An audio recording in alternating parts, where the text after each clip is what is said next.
பணம் பாசத்தை தேடாது, பகட்டை தான் தேடும். பணம் பாதாளம் வரை பாயும்.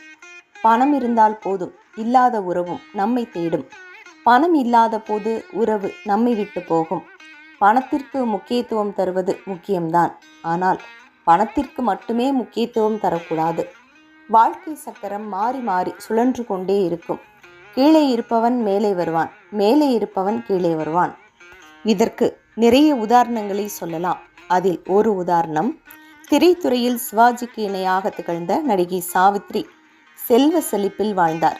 ஆனால் அவரது கடைசி காலம் மிகவும் மோசமான நிதி நெருக்கடியால் மனம் நொந்து இறந்தார்.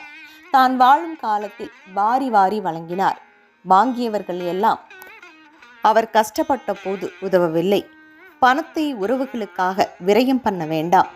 ஆபத்திற்கு உதவுங்கள், தேவைக்கு உதவுங்கள், மருத்துவத்திற்கு உதவுங்கள், தவறில்லை. ஆடம்பரத்திற்காக பெருமைக்காக உறவுகளுக்கு செய்யாதீர்கள். நம்மால் பயன்பெற்றவர்கள் நமக்கு உதவ மாட்டார்கள். அவர்களுக்கு சிறிதும் நன்றியும் இருக்காது. உங்கள் குழந்தைகளுக்காக சேர்த்து வையுங்கள். அதேவேளை பணத்திற்காக நல்ல அன்பான உறவுகளை இழக்காதீர்கள். பணம், வீடு இவற்றை திரும்ப பெறலாம், ஆனால் இழந்த உறவுகளை திரும்ப பெறுவது கடினம். நல்லதையே நினையுங்கள். திருச்செந்தூர் முருகன் உங்களுடன் துணை வருவான்.